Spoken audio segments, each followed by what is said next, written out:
Hey guys, welcome to Nerdarchy for Nerds by Nerds. I'm Nerdarchus Ryan, and today I'm joined by my illustrious colleagues. Dave. I'm Ted. There we go. And today, what are we going to be talking about? Okay, so today will be GM tips. We're going to talk about having prophecies in your games and the uses of them. So, in ways that you can bring that in.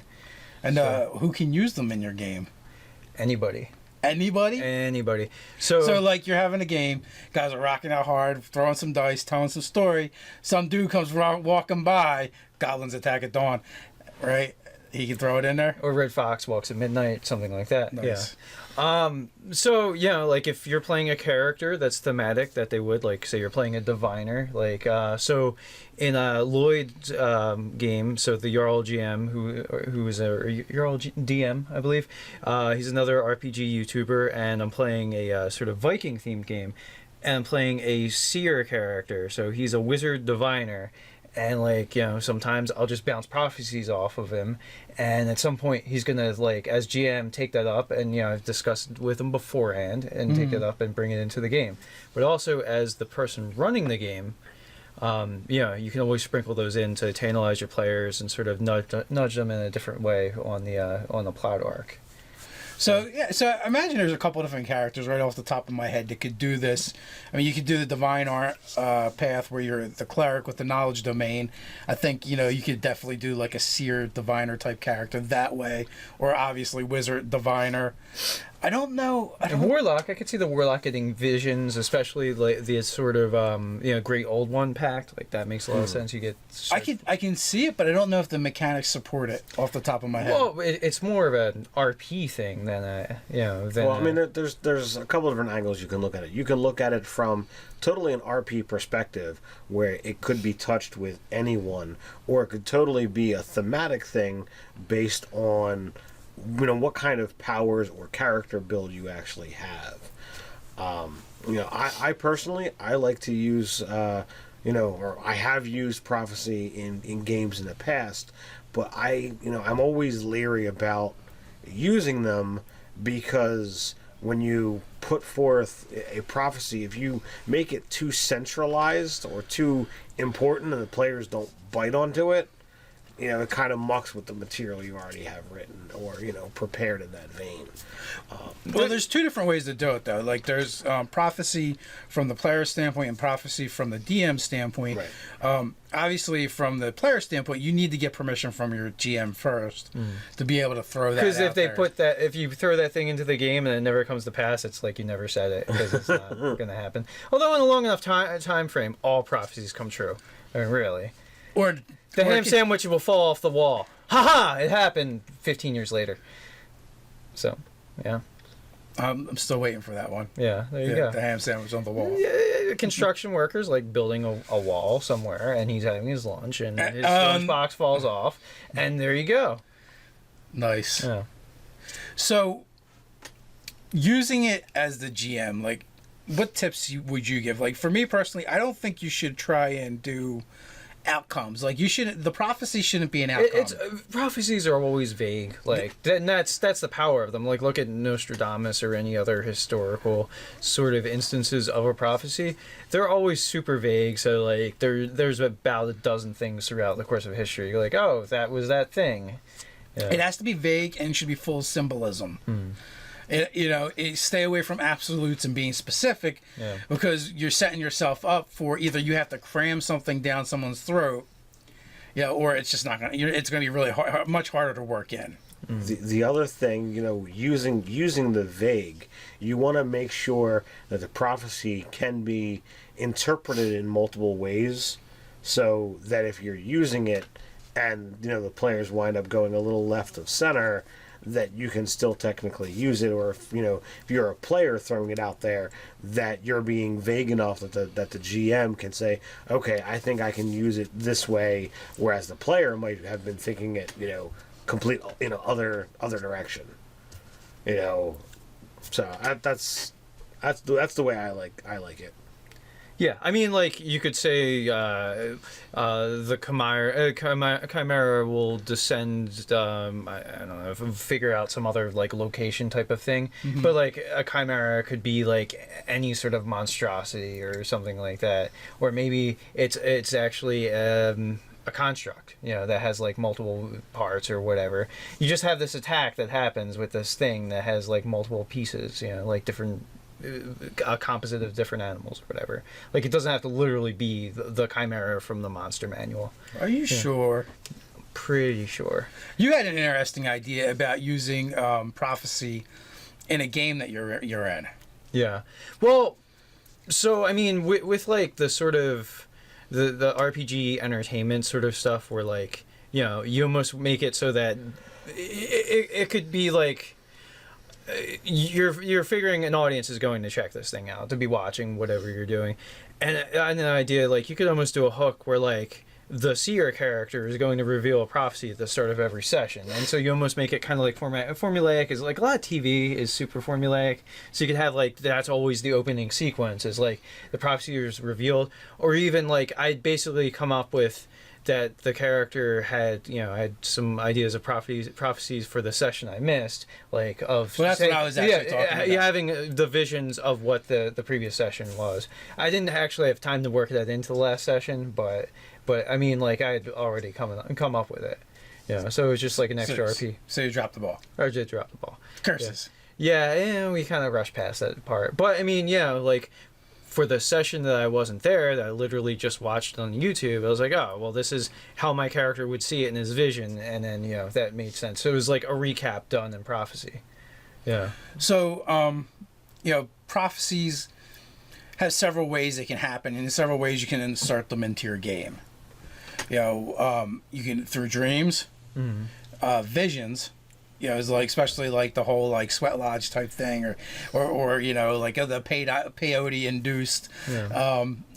Basically like I guess ritualistically they can be introduced. They can be found as snippets, scattered throughout different texts. Yeah, predictions based off of events that have already transpired. Yeah, I think that one fits well into the the cleric knowledge situation.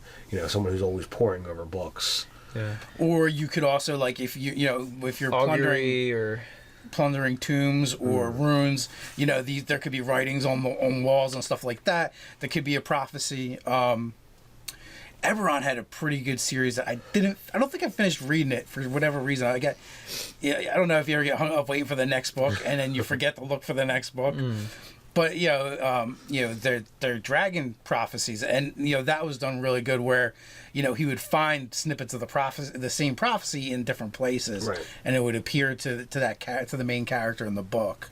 And also too, like in anything where there's multiple languages or translations, there could be multiple interpretations that the players find. Like, oh, it could mean this thing or this thing. Right. So it becomes its own mystery, and it also leaves you some wiggle room as the GM. Right. Like, oh, well, you don't know which side has this right, so. Yeah, you talk about a dark lord. Is it someone of great evil, or someone whose skin coloring is dark? It's like, all right, which way is it gonna go? Yeah, or he wears dark armor, or I always find prophecy to be an interesting and really cool thing. In fantasy, the biggest problem though is unless you're actually writing a novel, there's so much of it that gets left up to what the players decide to do in player agency. So it's like But like anything that we've talked about before, inaction doesn't mean that the thing doesn't come to pass. It just means that it came to pass and the players weren't intervening, so the consequences could be much more dire. So it could be somebody else dealt with it. Or, it didn't get dealt with, and now you have to deal with it. Yeah, like you have to deal with the fallout right. of the thing. Right. Well, there's always that. But, depending on which direction your game goes in, like... So this thing is happening in Kingdom Y, but your players have gone off to Kingdom X, and it's not like they got the nightly news. But that's the same thing where like you leave it vague enough that it's not going to be like it's not always going to be Kingdom Y. It could be Kingdom Z. That you wrote it vague enough that it's like in the vicinity of. Well, true. I could just follow them. It could be it's actually in this kingdom where this mountain range is on the left hand side, and you just make that kingdom be wherever they are. Right? It goes back to the illusion of choice. Yeah, exactly. So it's kind of like you let your players choose how they get to the narrative, but you can usually get it in there without like cramming it down their throats and making it feel like it was the thing that they chose. Exactly. So it's it's not too hard to make something kind of come to pass. Now, in this edition of D&D, I kind of like some of the things they've done with your seer like diviner like abilities. Where they're fantastic. Yeah. Where it is like, hey, just you bank these rolls and you use them when you want to, and whatever the parameters are. Yeah. Because one of the hardest thing that's always been with this game is things like augury, right? Yeah. Well, and so with the diviner ability, and even I would frame the lucky feat for this type of characters, like when you go to use that ability, RP like. I told him that this thing is going to happen, and here's it. Like, I mean, for lucky, you roll the die and like see what it is. And like, I told this character earlier in the day that this such was to happen. He needs to duck when this creature swings. So then, therefore, he doesn't take the awesome blow to the face. Well, actually, that's another really good use of lucky is the fact that you can reflavor that, reskin that to be like, a seer-like ability. Yeah. Instead of just being lucky. Yeah, because my diviner is both a diviner with the reroll ability and has lucky, so he kind of has so much dice manipulation that he just needed to be a halfling. If he had halfling on time, well, except for you'd have to wait for the lucky feat. So yeah, that's true. Well, you couldn't take it at first level. Yeah. So right out the gate as a first level human, like I had lucky, and then I had to wait a couple to level 2 for the diviner. Right. But yeah, like that's 5 die rolls to manipulate in the course of a day. So, is the diviner it only gets 2? For starting off, you only get 2, and then as you get higher level, you get that extra one. It increases. Yeah. Gotcha. Yeah. So, but it's so much sicker because you can manipulate either your die roll or anyone you can see, any creature you can see their die roll. Whereas lucky is like you're only either proactively affecting yourself or adversely affecting someone that's targeting you with an attack. So. Yeah, like it's a bit of a trail, but yeah, you could always your sight's limited to you. yeah, exactly.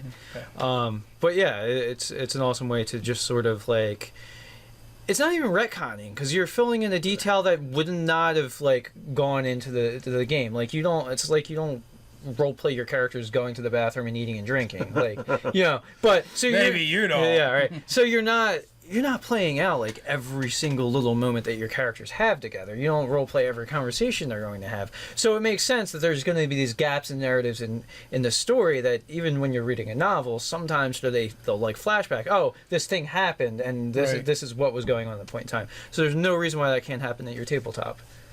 That's true. So with game masters using prophecy, summing it up, you want it to be vague.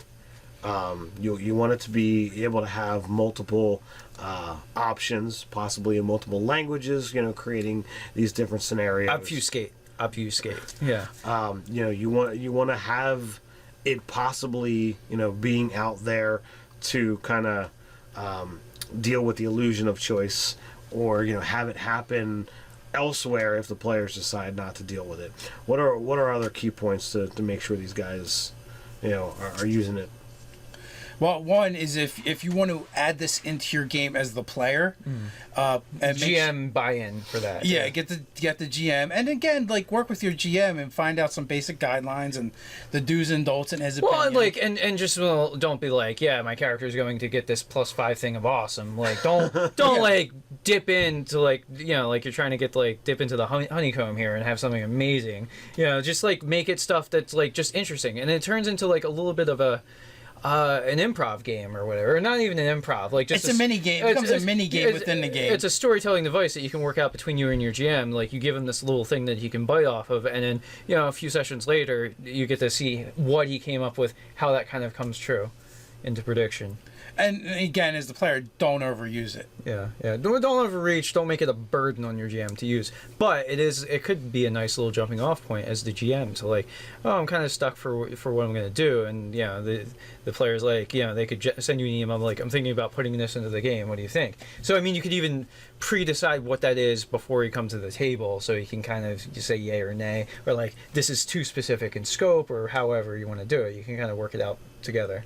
Yeah, you could also do things like, little like flashback things. Like say the DM puts something in that's kind of like minuscule, just a detail. There's no reason why you couldn't turn that into like a prophecy you had. Or even about like the trinkets, like a trinket could factor into a prophecy. And also too, as a GM, like this stream can go both ways, where the GM, you can feed the prophecy to the player to foreshadow something that you're going to use later on in your game.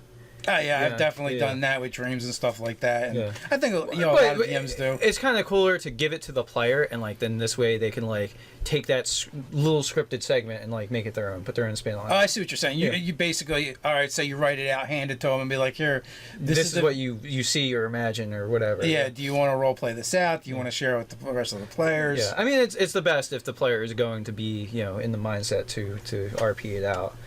So. Well, yeah, it's kind of pointless if he doesn't role play it out. Otherwise, you should have just did it yourself. Yeah, absolutely. If you went through the trouble of kind of creating this scene, and you wanted to be there, or you could co-create the scene with the player, like basically have the dream sequence where you describe what's going on, you describe him being there. You could even involve all the players at the table if it's that kind of the prophecy includes everyone.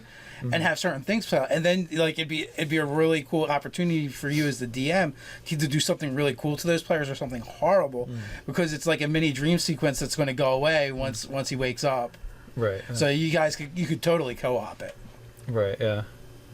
So I don't know. I don't think I have anything else. No, I think it's pretty. It has been spoken, so it is written, so it is done.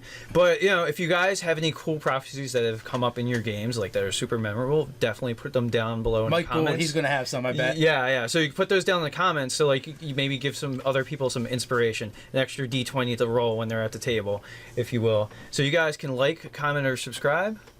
And you guys can check us out at nerducky.com. Or you can support us on Patreon.